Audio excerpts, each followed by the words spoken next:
Excellent job, Aaron, Skipper. Team, thank you so much for joining us tonight. Tonight's episode of Path to the Pros, Aaron and I are super excited, and we're bringing you Tim Neiman. He is a skipper, and he has 868 wins, 13 Coach of the Year awards, 9 NCAA tournament appearances, and he was a skipper, a coach for 36 seasons at DeSales University. Skipper, thank you so much for joining us. I'm sure I left so much out. I just wanted to hit the high points. Welcome to the show. I'm excited to be here with both of you, and hopefully we can answer some questions for our audience and get the young people on the path to success. I appreciate that. Well, team, before we started, what I was sharing with Tim and Aaron is we get a lot of questions from athletes and we get a lot of questions from their parents. What does it take to get to the pros? Whether that's the MLB, NBA, Olympics, or anything in between.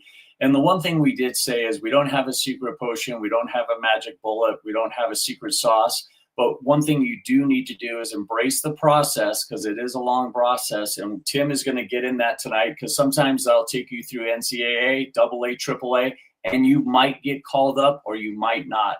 Same with college athletics as far as football and basketball. Just because you're a great football player in college or a great basketball in college doesn't mean it's going to translate to the pros. So tonight what we're going to do is we're going to turn it over to Tim. Skipper, tell us, briefly, what do you think it takes to get to MLB or AA or AAA? Well, that's a great question. So let's give it a little context. First of all, only 7% of college baseball players, of high school baseball players, get a chance to play in college. 7%. So if I'm in a clinic of 100 people, doing a camp, theoretically, 7 of those will get a chance to play in college. So you can imagine how tight that funnel gets as they go towards professional baseball in the big leagues. You have to be a little bit lucky. You've got to have a lot of talent, and you got to be able to play. How do you separate yourself from others? Because everybody can, a lot of automation these days, a lot of analytics, a lot of that gobbledygook that old school guys like me, maybe not like so much. But and after all the evaluation is done, what kind of a player are you? What kind of person are you? People want to know that too. But you've got to be able to, look, what's the 5 tools? Got to run. So average major leaguers probably 6.8, 60, something like that. Used to be 7. It's probably 6'8". And guys on the middle of the field, the shortstops, the center fielders, maybe second baseman, or probably maybe another outfielder, probably a little under that, 6'4", 6'5", which is flying. So, it's interesting though, nowhere in baseball do you run 60 yards in a straight line. Pun intended. Straight line, right? There's nowhere in baseball do you run that straight. But it's a measurement, a metric that people use. For me, I would rather see the athleticism, timing from home to second, that sort of thing. So tool number 1, can you run? Are you athletic? Tool number 2, can you hit? So can you hit? So if you're going to be a major league player and you're a high school player right now, you probably are going to dominate that high school league that you're in and the competition that you have. And there are late bloomers. There's no question about that. So maybe you're a late bloomer and you get into college, and then the same thing applies. Maybe by the junior year, you're dominant. You're putting up some crazy numbers, hitting over 400 and, knocking runs in. Your OPS, which is on base plus slugging percentage, that number, I think a lot of people like. You need to put up some really attention-grabbing numbers. Third tool is hit with power. All right, can you hit with power? And that's hard. And I think if you watch the evolution of major league players, even when they begin, they don't come right out of college or high school or the draft and putting up 20, 25 home runs. They don't. I think that happens over time as they, become more of a man, I guess, for lack of a better way to talk about that. They become stronger. They're emotionally stable, mentally stable. They just become, this person that can dominate a little bit. So the home run with power, the power comes. I think what happens and how you evaluate you guys would watch that, and that's where the exit velocity and that kind of stuff. I know for me, I don't need that. I can hear it, like the Trouble with a Curve movie, which is pretty good with Clint Eastwood. I mean, that's me. That's old school, but not everybody can. So they measure bat speed off the bat, exit velocity. That's three. Can you field? Can you field? Can you body control factors into that? How do you handle your body? How do you move? It's probably what you hear more of these days. How does he move? How do you body controls a number and that scouts put on things, but there's no metric for it, which I like because that's scouting instincts. And how does that guy move? And then kind of coupled with that, where's that guy going to be in 3 years, 5 years? Can you project, which is a tough thing to do. But and I used to say in college, are his best days still coming? I get a freshman at 18 years old. What's it going to be like when he's 21? Sure. 22. Best days are still coming. And let's see, the last one is arm strength. So there are 5 tools, arm strength. And again, people will measure how it comes out of your hand and get the velocity from that. I don't, baseball guys don't need that. You can see it. But there's a metric for that, and people measure that arm strength. Can you throw or can't you throw? And I think kids should keep in mind, I think good coaches can make you look good. I can make anybody look like they're going to hit 500. I mean, I can make any pitcher look like he's going to be real successful. But that doesn't mean it's going to happen. I mean, you start playing a game, so we do all these mechanics and making adjustments and making these kids look like. You still have to have that ability to go do it. The simple thing that I always told my coaches throughout the years, and we've had 13 kids play pro ball, by the way, so I can speak to some of the draft situation. But I would tell my younger coaches, look, if you're getting stuck and you're kind of at a showcase where there's a place over here, there's 100 teams in there in a weekend. Sure. So if you get mind boggled. And I said, look, the bottom line, just keep it simple. Does the ball come off his bat? You watch him and it hits and boom, there's something going on. And does the ball come out of his hand? Arm strength. Does the ball come out? Does it flutter out? What is that situation? So I think that's kind of the overall, people have to understand that's what people look for. Now, there's some people that go out and, man, this kid's hitting the ball over the light towers, at 18 or 19 years old. Probably put some of those probably can't run, right? So put that aside a little bit. And there's this other term, and I think they still use it. I used it when I was scouting with Pittsburgh, overall future potential, which is that projection. And I think that's an important number. And that is a skill that really good baseball guys and scouts can really dive into. Maybe they'll add up their numbers, and on a scouting scale, 80 is a Hall of Famer, right? And those tools, they put a number on each one of those 5 tools. 20 is the lowest. We would never do a 20, right? We wouldn't.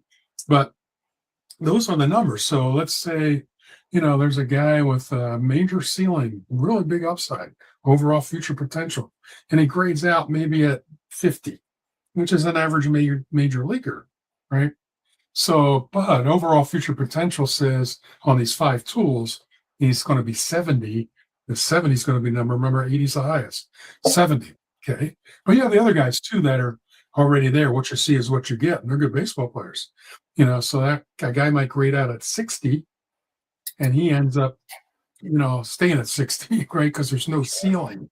So after all that, it's a lot of stuff you've talked about too, Tom. I mean, there are no shortcuts. There are no shortcuts. And I'll give you an example. I had a 9th rounder in 1996. Heck of a player. I mean, 6'3", all those things I described. He has all those tools. He gets drafted in the 9th round. He goes away.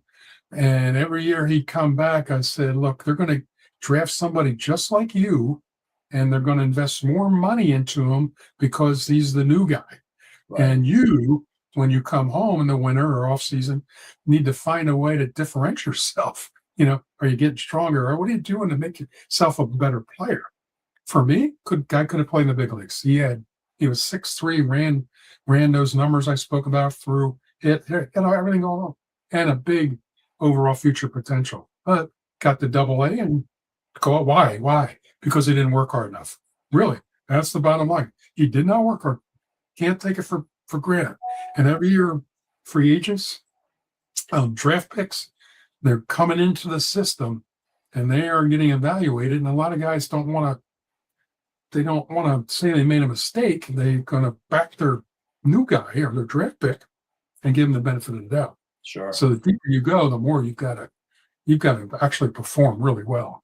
But it takes a lot of talent, a lot of discipline, and a lot of that makeup stuff and look, in minor league baseball, especially the lower levels, they want to see you fail. Scouts want to see you fail. Player development wants to see you fail. What are you going to do if you're 0 for 10? Mm-hmm. Are you going to throw stuff in the dugout? Are you going to fire it over? What are you doing? Breaking your bat over your leg? Or 0 for 20? How are you coming out? They want to see that. Because if you can handle that, you will excel. And I think that happens more often than not. I mean, everybody's all that when they're 10 for 20, hitting 500. Wow, look at me, I'm good. Yeah, okay, that's good. But we're here to evaluate, and player development is huge, and that's part of the process. So kind of a long-winded answer, but those are all true things that still are in existence. And you add all the metrics and the stopwatches and the exit velocities and the ray guns and all that stuff. I mean, from a pitching standpoint, you're a right-handed pitcher. I mean, I do AAA games on television.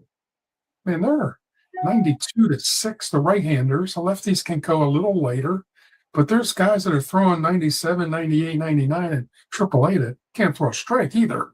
So, but they're there. You can't teach that so much, right? Right. 99. So, good stuff. Awesome. So let's get into some questions, Skipper. The questions started rolling in. This one's from an athletic director. Coach, how do you evaluate whether a coach is actually building culture or just winning with talent? What are the signs that you look for?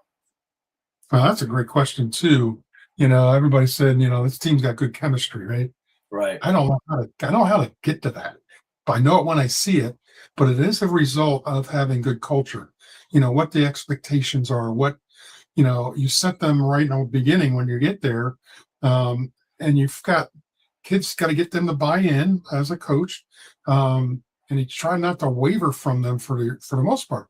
But basically, culture with your team is, how do they represent you, the coach, the head coach, and the staff, and the school, university, whatever, when they're not around you, right? How do they speak about you? How many times, like we were in an airport or restaurant, can't tell you how well your kids present themselves. I mean, that's important. So those are things. I'm not around, nobody's looking, that the culture means enough to them that, they're going to represent in the right way. And that takes time. Winning certainly helps. It's not the end all by far. And I think you need to treat people fairly. They'll perform, and this has been out there for everybody. I mean, they will care once they figure out how much you care. Can they trust you? Those are all, and then you'll trust them. Kind of a two-way street, but they have to know you're the boss. And that is, building a culture is key, because that'll always survive no matter what the talent level is. But you still need players. Mark Marcus just passed away as the head coach at Stanford University. Told me one time, it was a while ago, 1988, he said, Timmy, if you ever have a chance to be a good coach or a good recruiter, you darn well better be a good recruiter. Never forgot that. That's true. We need players that can play. In this day and age, though, Tom, with the NIL and the transfer portal and everything else, man, it's tough right now, especially four-year schools, Division III, perhaps twos. You're at the mercy, man. Your better players are leaving. And sometimes you're able to get the guys on the way back down, but it is a merry-go-round with portal opens up soon, I think in June.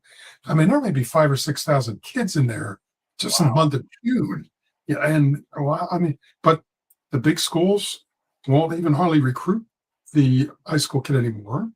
And then the mid majors will get plucked from the major schools, the Power Four, and then the mid majors plucked from lower Division Ones or Division Twos plucked from threes. And sometimes I fall back down, but not all. I mean, it is hard, really hard. So how does that affect culture? That's tough, right? Because you got it's a merry-go-round of guys. They're in and out the door, revolving door. But you hope what you've established, that are maybe non-negotiables of, how you act, how you play, how you present yourself in class. Those are all things that are key that no matter who's coming or going, they will adhere to. They have to. But if they know you care about them, and they'll trust you, and they'll have your back. So how are they talking when you're not around? How do they represent? I think that's, if you've got that, the culture is, you have a good culture. I think you have a really good culture. Awesome. Skip, we have a question from Kevin, Southwestern Oklahoma State University. And he says, what's the one thing you wish someone had told you your first year of coaching that took you years to figure out on your own? That's pretty good. That is really good. So I think any young coach, I was 30 years old. I mean, I can look back at some newspaper articles and things I said. My goal is to, get to an NCAA tournament, put Allentown College at the time, change the name of DeSales University, put them on the map, and have some guys play pro ball. That was age 30. And it took me maybe a decade or so. We're like, that's probably not why we're here. We're probably here to make better, husbands and fathers and employees. That's really why we're here. So I think if I would have grasped that a little bit earlier, putting that above all else, and we had a lot of success. We had good players. I was a better recruiter and a coach, I think, for those early days. But I think if we had put that in place at an earlier time, I think we would have more success, to be honest with you, because I think they would have handled themselves even better. So I wish I would maybe have realized that at a younger age. But, you get a new job and you're coaching college baseball, man, you're trying to move to the next job, perhaps, right? Sure. Especially where I was. And, I ended up staying the same place for 36 years because, they cared, I cared, and it was a great place for my family to grow up and many, many other kids. Awesome. Skip, I got a question from Deshaun. He's 22 years old. My playing days are over and I don't know who I am without the game. How did you help players through that identity transition, and where should I start? Wow, that's some, these guys are rolling it out really good. So first of all, I hope you have a good relationship with your coach, because he should be, I'm an oft-used reference. So beyond the game, what is it that, what's your passion, right? What is it that swells your heart? What do you like? And if it's baseball, that's okay. Now I've got to figure out, how do I get into baseball? Do I want to coach? Which he probably does. And where's the entry point? I would say with his situation at that age, I would look into being a grad assistant, if that's what baseball is. I had more rewarding times as a coach, and I was an okay player, but I love coaching, and much more rewarding than I ever did as a player. And I think you find that over time, and it's nothing like seeing one of your players kind of execute something you've taught them. So for this guy, I would say, maybe think about a grad assistant, because a lot of schools will pay for your education. Nothing wrong with that. You grab a master's degree on the way up the ladder and begin to coach, and always be where your feet are. Whether you agree or not, your job is to support that head coach. Offer. Hopefully, there's a communication and people realize, its importance of it. But your main job is to support him and make that team better. And you never know who's watching. Same thing as players. Same thing as coaching. When you go to a camp, you work somebody's camp, which is a good idea to do. As a player and a coach, they're evaluating you. My son's at St. Joseph's University. He's an assistant coach, was a head coach in Division II Clarion, but he's at St. Joe's because he worked the St. Joe's team camps throughout the summer, 2 years, and the head coach loved them. So when an opening came up, he got the job. That's awesome. That is critical. But you could go to those things and you work and sit around on your rear end and kind of don't engage or don't offer anything, don't make that camp better. No, and they talk. That's the other thing to remember. It is a close-knit group, baseball coaches especially. And they'll talk, I've been around forever. Somebody's going to say, hey, what do you think of this guy? What do you think of that guy? So an endorsement from somebody like me perhaps would go a long way. Or I've seen you and I didn't like what happened and you didn't there. That could ruin you. Sure. So I think that's critical. Whether you know the game or not, doesn't take much to interact, right? Interact with the kids that are there, make them better, parents if need be, because you're not all that. Don't be that guy. Be the guy that, makes the situation better. Awesome. Coach, I'm the father of a high school baseball player who just finished his junior year. I'm focusing on the recruiting. He's focusing on the playing. You've coached against a lot of other coaches over 36 seasons. What separates the great ones from the ones that just had great players? And what should I look for in a coaching staff for my son? Another really good question.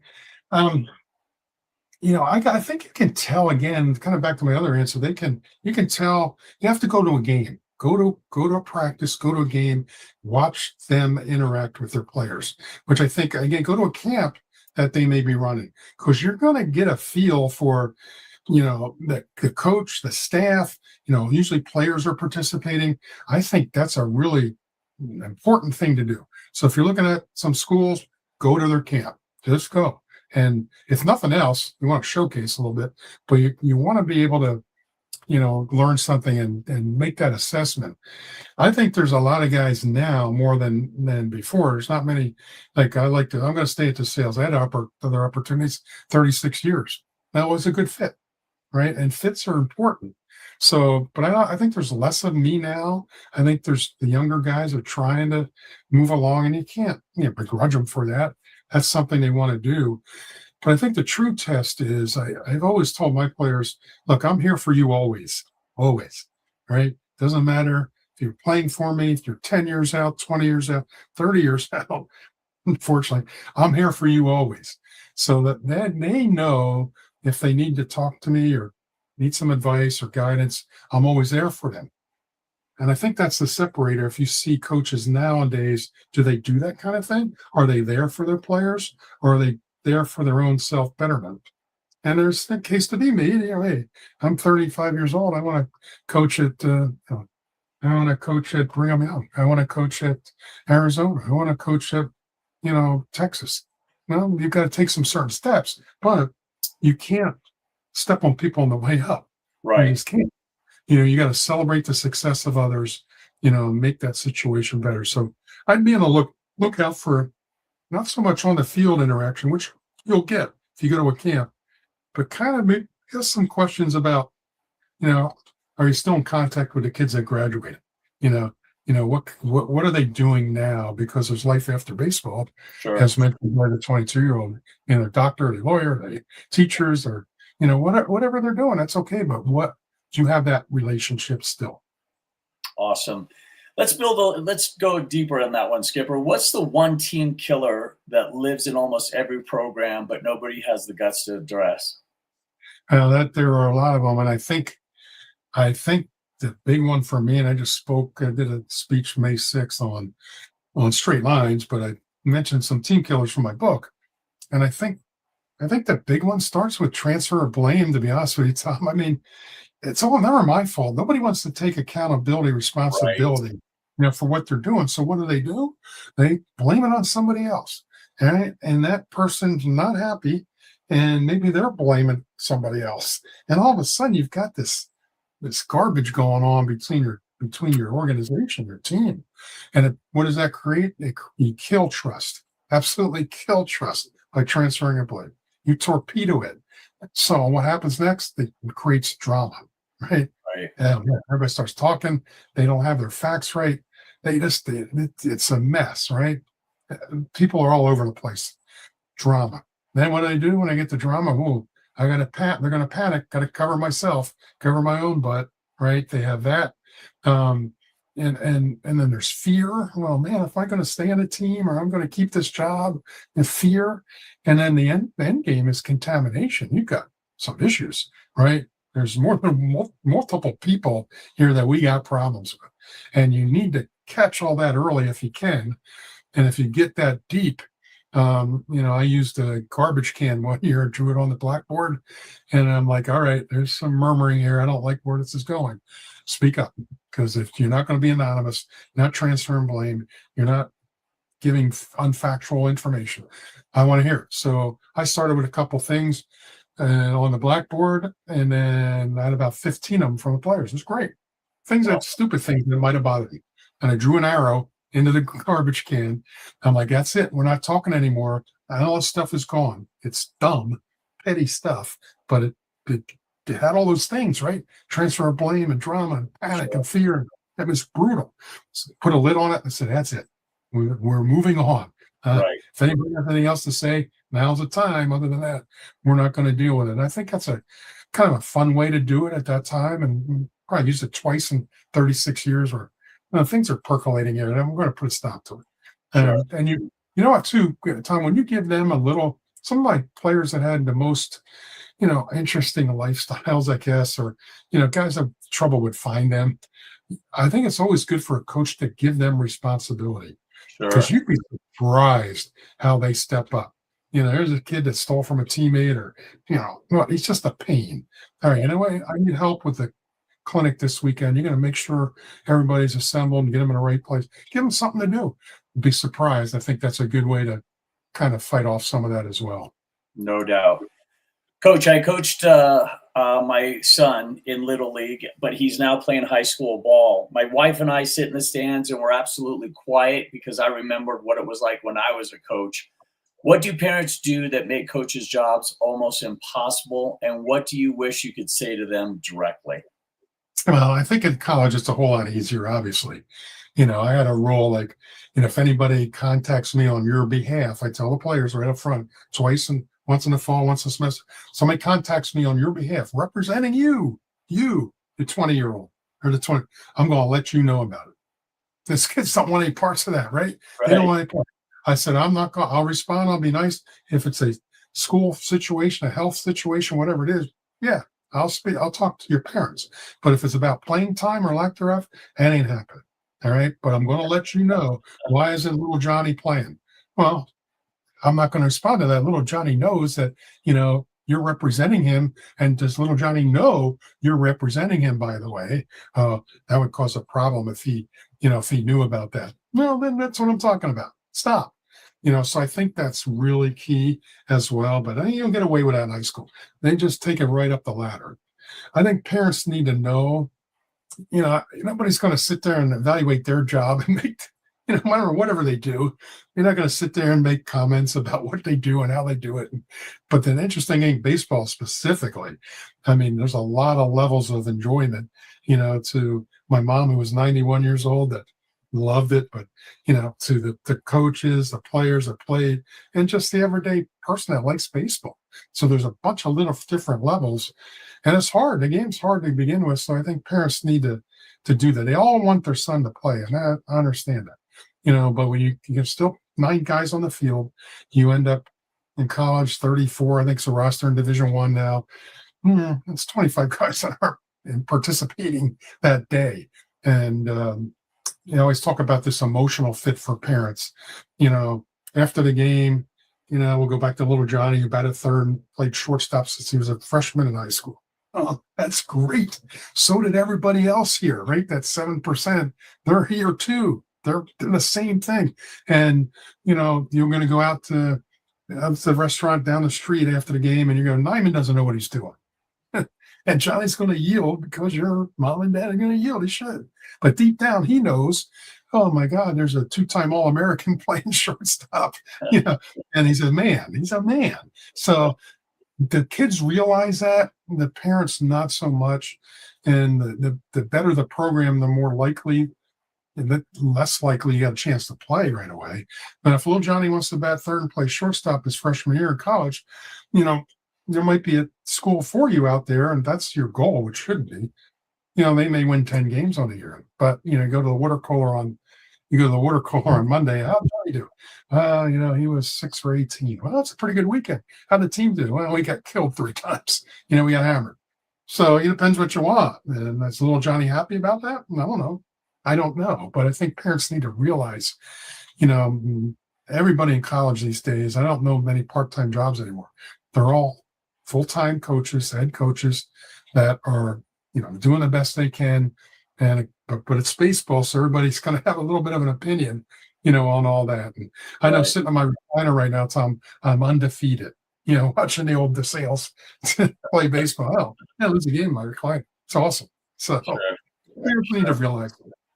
They're human beings. You Skipper, you call it like you see it. What's the one thing about youth and college baseball culture right now that nobody wants to say out loud?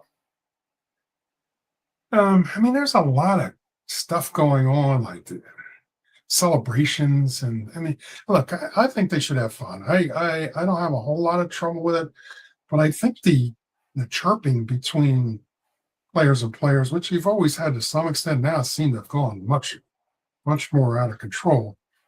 You even have more so players to coaches, like a third base coach or first base or whatever, and this backwards. That should never ever happen. Players and coaches should not interact. You know, and I think that's a problem. I think it needs to get nipped in the bud.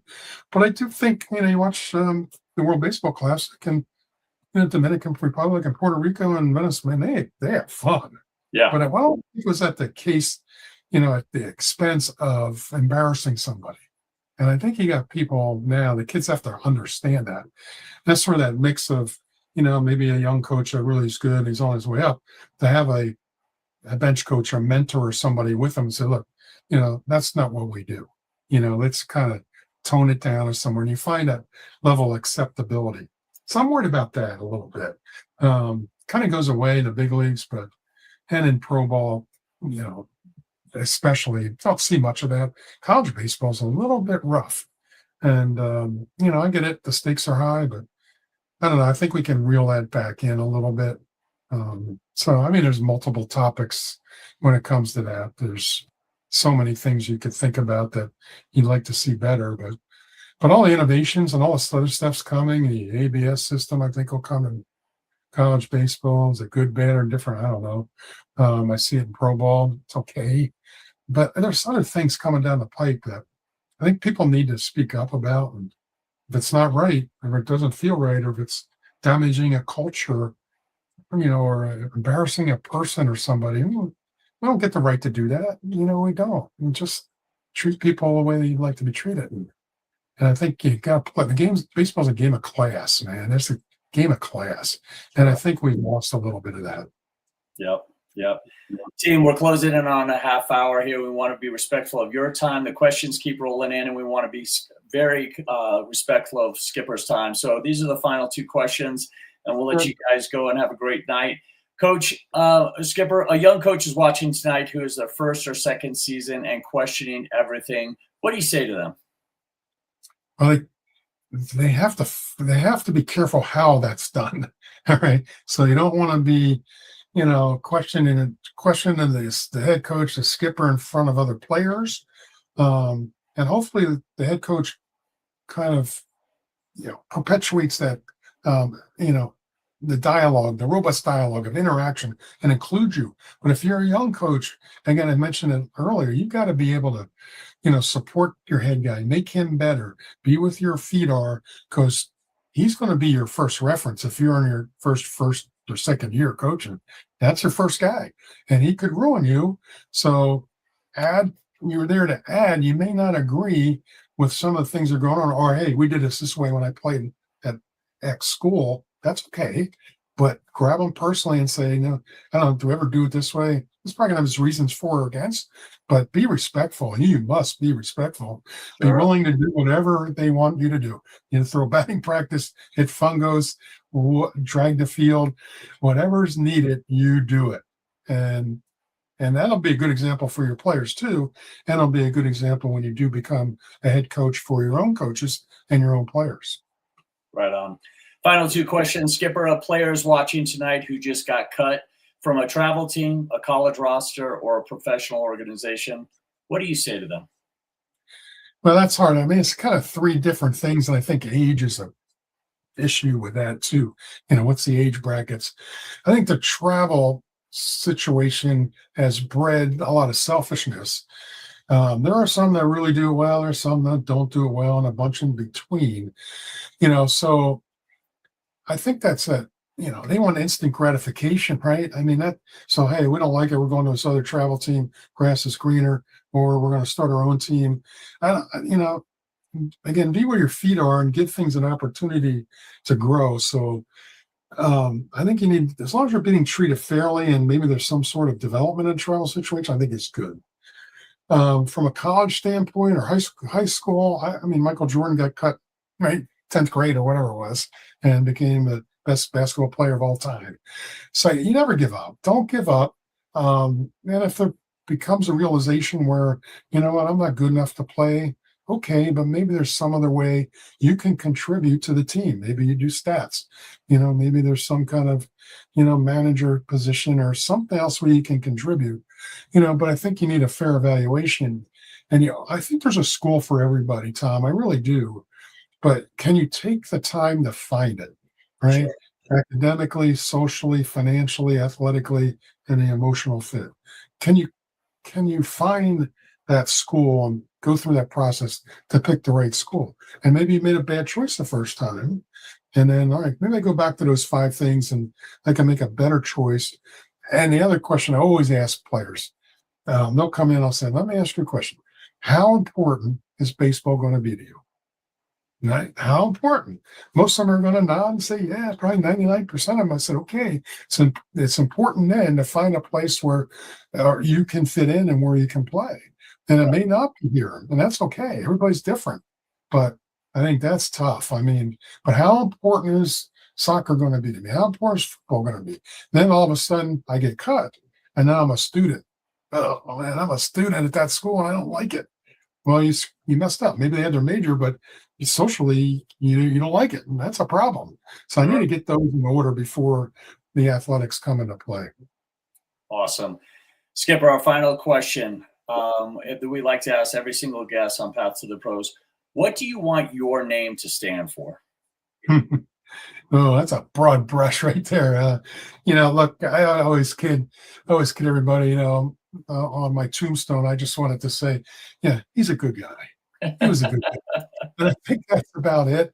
I mean, I've launched this other endeavor here with the podcast and some other things cooking. And I look back at it, would I be doing it if I didn't make $1 on it, which I'm going to do? Yeah, I would do it because I love it. And why do I love it? Because I think I can make an impact on somebody. It's like if you go to a coach's clinic, whatever the sport is, and you come out with the one thing, it was worthwhile. Sure. So, I did that speech May 6th, talked about my personal health problems. Those were not straight lines, man. But if somebody listened and benefited from what I said, it was worth my while. And I think making an impact and sharing experiences and, the legacy, the book, What is Your Legacy, is really good stuff. And it's kind of a blueprint for being a good person, basically. And I think that's probably what I would hope people would think. Well, Skip, your headstone definitely holds true for Aaron and myself. You're definitely a good guy. Team, connect with Tim at CoachTimNeiman.com. That's where you can also pick up. You have 1 or 2 books, Coach. Yep, we've got. So that should make it Tim Neiman at Coach Neiman at gmail.com is probably quicker. I'm still got some bugs to work out. Coach Neiman at Gmail. 2 books. We have What is Your Legacy, which was a speech I did at the American Baseball Coaches Association. It's really good. And Team Killers. How about show me what not to do? 5 ways to do this, 10 ways to do that, 20 ways. I'm going to give some things we talked about earlier. What not to do. 3rd book's coming October 1st, called Cast a Large Shadow. And it kind of fit in with all the things we're talking about, life lessons and leadership and stories, and something that can be applied. All 3 of those can be applied personally and professionally. Fantastic. Well, team, Skipper, Aaron, you guys have been an absolutely wonderful audience. Go ahead and reach out to Skipper. Could you go ahead and repeat that email again, please? Yeah, probably the easiest way, Tom, Coach Neiman at Gmail. Until I get this other stuff straightened out. But Coach Neiman at Gmail. That should get to me, what you have posted, but Coach Neiman at Gmail, you get me right away. And I'll answer everybody. I love it. I love it. Skipper, team, thank you so much for joining us. We'll see you next week. Skipper, that was awesome. Thanks so much.